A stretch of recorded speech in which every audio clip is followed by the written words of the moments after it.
right, guys, welcome to the show. We are talking about 3 second-year breakout players you want to target on your rosters for 2023 fantasy football. Some names here that finished outside the top 20 in their respective position, but have upside to finish in the top 10 this year with ease if all the stars align, as I believe they should. So I'm going to give you guys, again, short, quick, fun episode here in the offseason. Going to give you the names, but also listen, guys, on why I believe these players are going to break out. Okay, guys, there's reasoning behind it. So that's what I'm going to divulge and dive into with you guys right now. Okay, guys? So 3 players that are going to break out this year that are second-year players you want to target on your rosters that are also going to be good value for you guys this year. Let's dive into this show right now.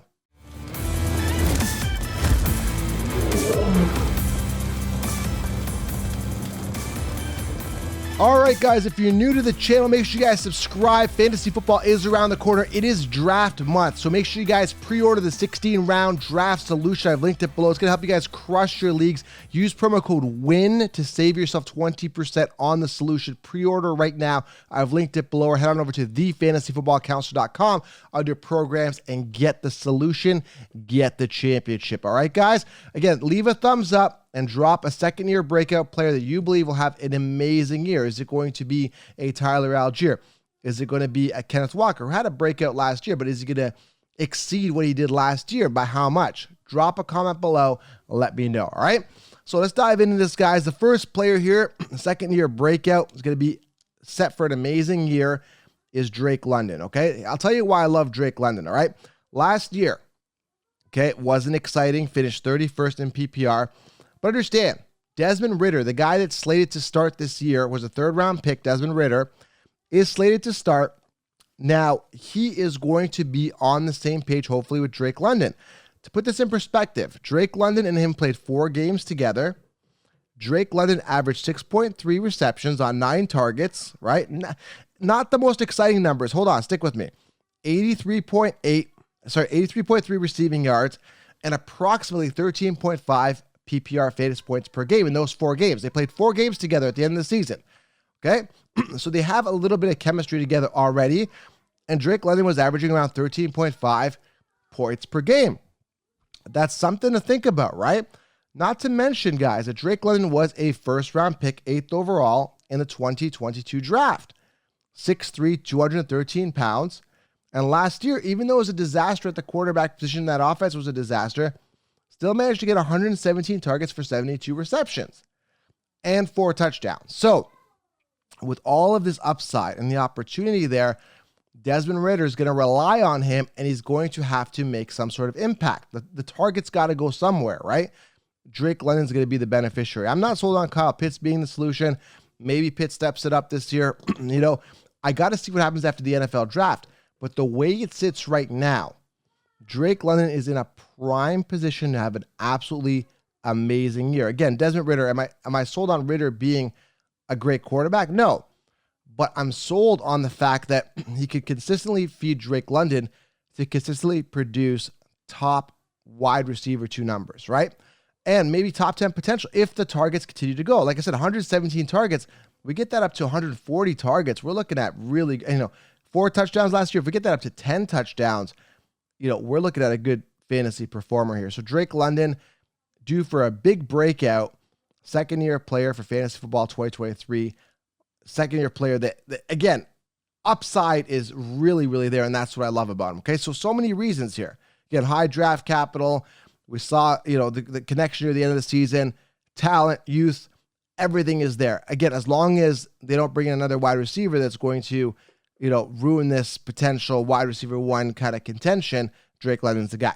Number 2 here. Again, short, quick episode here today. Bite-sized information. If you want everything, get the 60-round solution. All the optimal players drafted each round. Sleepers, breakouts, everything. Make sure you guys grab 60 rounds.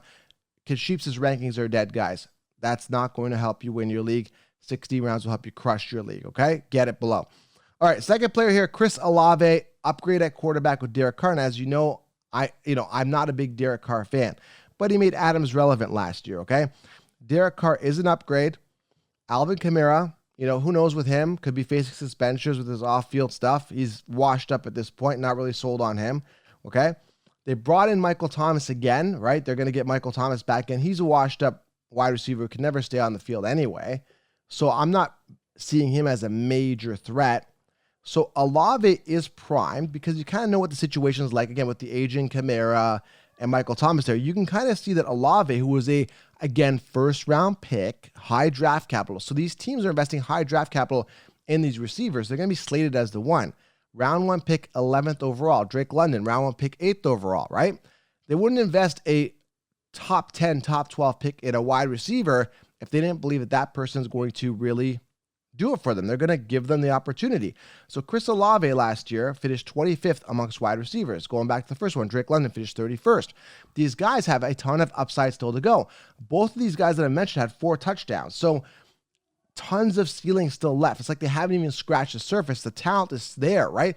The quarterback situation was not for them last year. Both these guys, again, very similar situations, coming in, being drafted early, not getting a good quarterback to build rapport with in the season. The offenses weren't going the way they want to. This year, both these offenses are more situated in their situations. Derek Carr, a veteran guy that can get it done efficiently, not necessarily win you a Super Bowl, but get it done in regards to yardage, in regards to touchdowns, in regards to moving the ball down the field. So Chris Olave, 119 targets, 72 receptions, 1,042 yards receiving, and 4 touchdowns. That's definitely going to go up, okay, barring any type of injury. So Chris Olave due for a big breakout year. And you say, well, Joe, he had a breakout year last year. He finished 25th amongst wide receivers, right? We're talking like, when I say breakout, like top 10, okay? That's what we're looking for, right? Top 10, top 12. I'd be happy. So again, you're going to get a ton of value here with these second-year wide receivers, all right? And the third guy here, very simple, guys. Garrett Wilson finished 21st amongst wide receivers last year, 147 targets. He out-targeted the first 2 guys I mentioned, 83 receptions, had more receptions, right? The other 2 got 72 receptions. Matched them with their touchdowns, 4 touchdowns again, and 1,103 yards. So Wilson beat him in more categories here, but he's playing with, again, suspect quarterbacks. He had Zach Wilson, who had a passer rating of 72.81. Sucks, right? So is Aaron Rodgers going to end up on the team? Possibly, yes. So if Aaron Rodgers ends up there, he gets a nice boost. I know Aaron Rodgers is in the twilight years and the sunset years of his career, but you got Garrett Wilson, young dynamic, who again, round 1 pick, 10th overall, 2022 draft, high draft capital, again, very similar situation from these second-year receivers who are primed to have a good season, who are primed with situations where the quarterback situation is getting better. They're situated in the NFL. There's some comfort. There's some rapport. They've been on the team for a year now. They've got that comfort, right? So the sky is really the limit with these guys. And I mean, the value is going to be there this year as well. We're going to have to see where the ADPs fall. And I laid that out in the 16-round draft solution. But I'm telling you guys, this is exciting stuff for all 3 of these receivers. I mean, it would be tempting to have all 3 on these teams if I can get them for value after a robust RB. I mean, Garrett Wilson's going to be more expensive. He's going to come off in the earlier rounds. You might, same with Olave. You might get some value on Drake London, but you don't have to pay a first-round pick. You probably don't have to pay a second-round pick for these guys, and you're going to get a potential top 10 wide receiver, okay? 1, 2, or even all 3 could finish as top 10 receivers this year in fantasy. That's the upside. So again, Garrett Wilson, they've brought in Lazard and Mecole Hardman, which is really good news. I'm not concerned about those guys taking the wide receiver 1 spot. Why? Because they suck. Lazard had the opportunity to be a wide receiver 1 with Adams being gone, with the rapport with Rodgers. They couldn't get it done. So Lazard is not a true 1. Mecole Hardman sucks. He had the opportunity to shine. He never did with Tyreek Hill being gone. So on the team that he was on with the Chiefs. So again, Hardman and Lazard are fillers. Wilson is going to be the true 1, Garrett Wilson, and the upside is there. All right, guys, we're talking massive breakouts this year for these guys. Make sure you target them, all right? Grab 16 rounds. I've linked it below. Pre-order. Use code WIN to save yourself 20%. And again, that code's going to be limited. So if you say, well, Joe, the code's not working, I do different codes and different promotions at different times. Right now, that's the code I got going, right? And make sure you guys pre-order right now. And make sure you guys are subscribed, thumbs up, and drop a comment below. Let me know who you think is going to have a breakout year, all right? Appreciate you guys being here, keeping the off-season content coming out to you. We'll talk soon. Let's get you guys prepared. 2023 fantasy football is around the corner. We'll talk soon.